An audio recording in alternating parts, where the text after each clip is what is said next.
إن الحمد لله والصلاة والسلام على من لا نبي بعده أعظم الخلق وأشرف الخلق وأحسن الخلق وأجمل الخلق وأنور الخلق وأكمل الخلق من الحسن والصدارة والولاية والحكاية والهداية والأمانة والإمامة هو عدوة نظمة قدوة رتبة أسوة حسنة سعيد إلى سدرة المنتهى في ليلة المعراج في ليلة المعراج كشف الدجى ثم دنا ثم دنا ثم دنا فتدلى فكان قاب قوسين أو أدنى صلى الله عليه وعلى آله وأصحابه وبارك وسلم تسليما كثيرا كثيرا أما بعد فأعوذ بالله من الشيطان الرجيم بسم الله الرحمن الرحيم وننزل من القرآن ما هو شفاء ورحمة للمؤمنين وقال رسول الله صلى الله عليه وسلم إن العالم يستغفر له من في الأرض ومن في السماء حتى الحيتان في جوف الماء وفي رواية النملة في جحرها أو كما قال النبي عليه الصلاة والسلام اللهم صل على محمد وعلى آل محمد كما صليت على إبراهيم وعلى آل إبراهيم إنك حميد مجيد اللهم بارك على محمد وعلى آل محمد كما باركت على إبراهيم وعلى آل إبراهيم إنك حميد مجيد بمربي كتواند طفل دانش ورشدن بمربي كتواند طفل دانش ورشدن قطر إمكان باشد بصدف گوهر شدن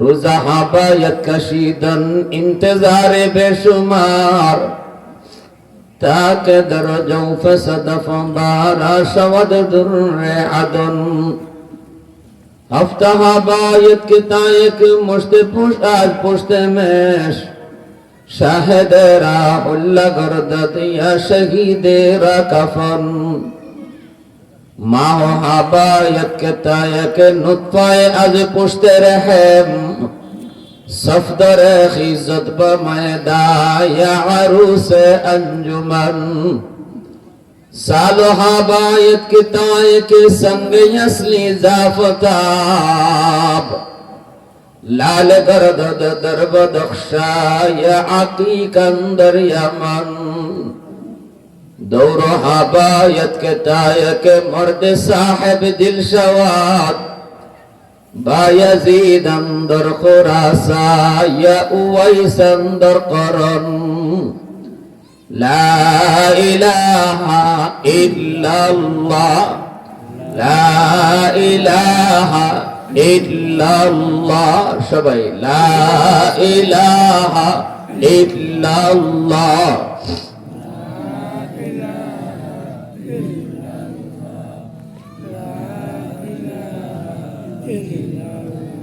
لا إله إلا الله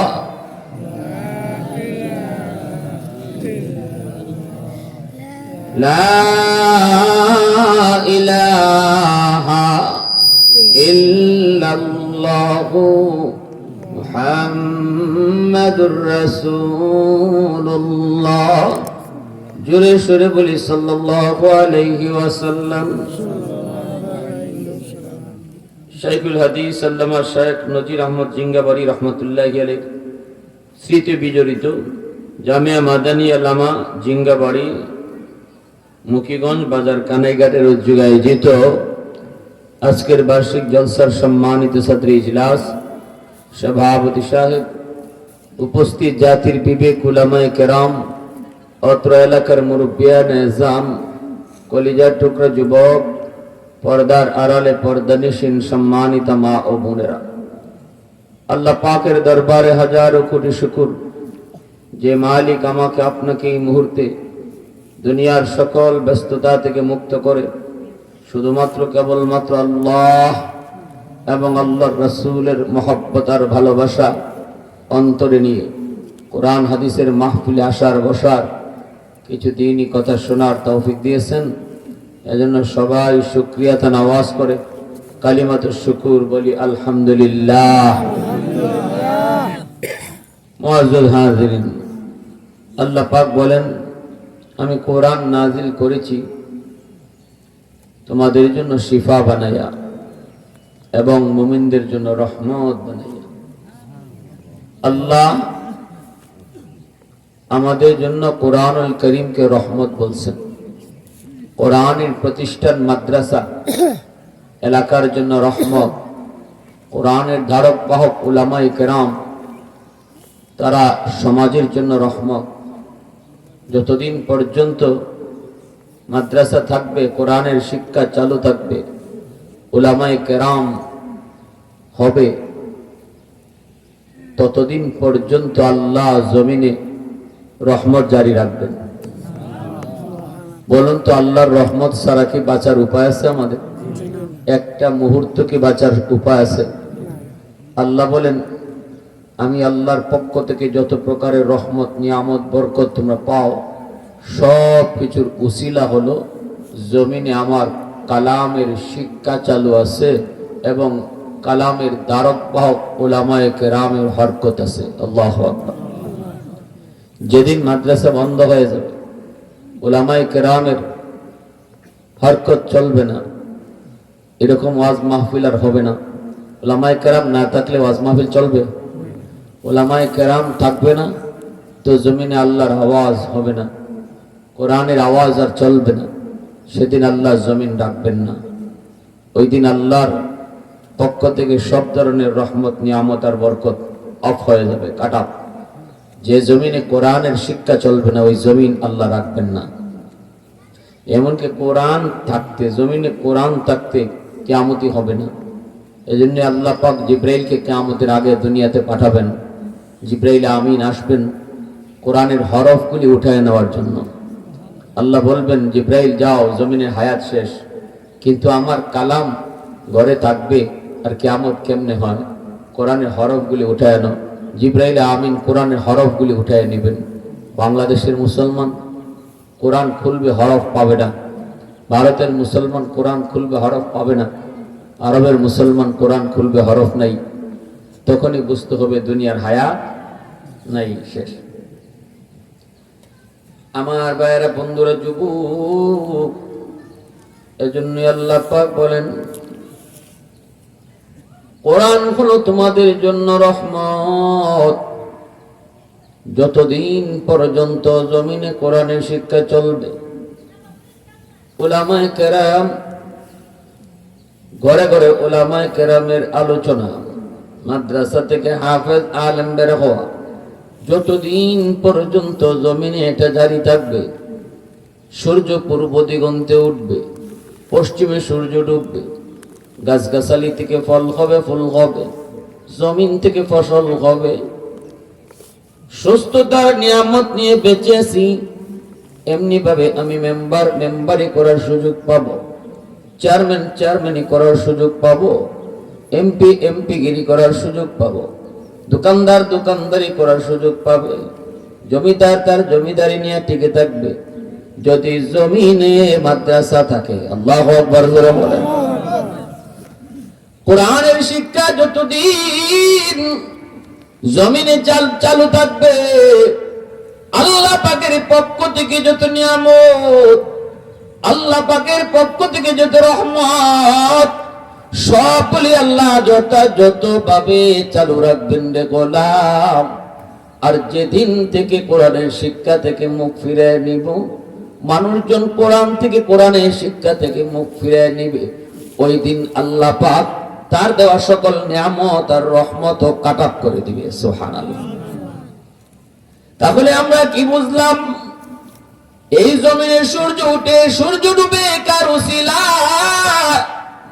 এই জমিনে সূর্য উঠে সূর্য ডুবে কোরআনের উসিলায়। এই জমিনে সূর্য উঠে সূর্য ডুবে কোরআনের প্রতিষ্ঠান মাদ্রাসার উসিলায়। সূর্য উঠে সূর্য ডুবে উলামায়ে কেরামের উসিলায়। এই কথাটাই আল্লাহ পাক বলেছেন, নবীজি এর সুন্দর করে ব্যাখ্যা দিয়েছেন, আল্লাহ নবীর ব্যাখ্যা দিয়েছেন। রাসূল বলেন, ইন্নাল আলিমা ইস্তাগফিরু লাহু মান ফিল আরদ ওয়া মান ফিস সামা হাত্তাল হিতানু ফি জাওফিল মা। নবীজি বলেন, উম্মতের দল, তোমরা যদিও উলামায়ে কেরামের কদর বুঝো না, তোমরা যদিও হাফেজ কোরআনের কদর তোমরা বুঝো না, তোমরা যদিও মাদ্রাসার কদর জানো না, কিন্তু আসমান জমিনের ভিতরে আর যত মাখলুক আছে ওরা কিন্তু মাদ্রাসার কদর বুঝে, উলামায়ে কেরামের কদর বুঝে, হাফেজ কোরআনের কদর তারা বুঝে, ছোট তালেবে ইলমের কদর ওরা বুঝে। আমরা তো মনে করি এ তো হুজুর, ছোট হুজুর আর বড় হুজুর, হয়তো আমি গুরুত্ব দেই না, গুরুত্ব বুঝি না। কিন্তু রাসূল বলেন, গর্তের পিপিলিকা বলো আর পানির নিচের মাছ বলো, গাছের পাতা বলো আর বালির কণা বলো, যত প্রকারের মাখলুক রয়েছে সবাই তারা উলামায়ে কেরামের কদর বুঝে। এজন্যই রাসূল বলেন, গাছের পাতায় দোয়া করে, গর্তের পিপিলিকাও দোয়া করে, পানির নিচে মাছ আল্লাহর কাছে দোয়া করে আর কয়, মালিক উলামায়ে কেরামের হায়াত তুমি বাড়ায় দাও। ফিফরা কয়, আল্লাহ ঘরে ঘরে তুমি হাফেজ আলেম কবুল করে নাও। আল্লাহ সমাজে সমাজে মাদ্রাসা তুমি কবুল করো। উলামায়ে কেরামের হায়াতের জন্য মাসে দোয়া করে, কারণ মাসে জানে আলেমদের হায়াত বাড়লে জমিনের হায়াত আল্লাহ বাড়ায় দেয়। হাফেজ কোরআনের হায়াত বাড়লে জমিনের হায়াত আল্লাহ বাড়ায় দেয়। মাসে এই কথা কয় না, মালিক আমি মাসের হায়াত বাড়াও, মাসে এই দোয়া করে না, কয় আল্লাহ হাফেজ সাহেবের হায়াত তুমি বাড়ায় দাও, আলেম উলামার হায়াত তুমি বাড়ায় দাও, আলেমের সংখ্যা তুমি বাড়ায় দাও, সমাজে সমাজে মাদ্রাসা তুমি কবুল করে নাও। কারণ ওরা জানে আলেমের হায়াত বাড়লে পরে জমিনের হায়াত বেড়ে যাবে, জমিনের হায়াত বাড়লে আমি মাসের হায়াত অটো বেড়ে যাবে। আল্লাহু আকবার জোরে বলেন। আমি গর্তের পিপিলিকার হায়াত অটো বেড়ে যাবে। এজন্যই রাসূল বলেন, উম্মতের দল, তোমরা যদিও উলামায়ে কেরামের কদর বুঝো না, ওই মাদ্রাসার ছোট তালেবে ইলমের কদর হয়তো তুমি বুঝো না, কিন্তু এই তালেবে ইলমের মর্যাদা আর কদর যে গাছটার নিচ দিয়ে যায় সেই গাছের পাতাগুলা জানে, বিধায় গাছের পাতাটাও দোয়া করে, আল্লাহ ওই হাফেজে কোরআনের ওই তালেবে ইলমের হায়াত তুমি বাড়ায় দিও। প্রশংসা করব কার? একটু জোরে কর না, কার? আর একটু জোরে কার? ওয়াহদাত কি হিফাজত नहीं बेक़ुव्वत बाजू, वहदत की हिफाजत नहीं बेक़ुव्वत बाजू, आती नहीं कुछ काम हक ले खुदा दाद आती नहीं कुछ काम हक ले खुदा दाद ऐ मर्द खुदा तुझको कुव्वत नहीं हासिल जा बैठ किसी गार में अल्लाह को कर याद जा बैठ किसी गार में अल्लाह को कर याद ये सच है कि बातिल की तरफ दार नहीं गम गद्दार न समझो गम गद्दार नहीं गम गद्दार न समझो गम गद्दार नहीं हम फूलों की तरह नरम मिजाज अपना नजर हम तेरी नहीं नेज़ा व तलवार नहीं हम तेरी नहीं नेज़ा व तलवार नहीं मुसलमान आवाज এখন আল্লাহু আকবার ভাইরা বন্ধুরা জন্য বলতেছিলাম একটু মন দিয়ে শুনেন হাসরের ময়দানে আল্লাহ পাক বহু মানুষকে আল্লাহ পাক মাদ্রাসার প্রতি ভালোবাসা উলামায়ে কেরামের প্রতি মহব্বত এমন ছোট থেকে ছোট উসিলায় বহু বান্দাকে মাফ করবেন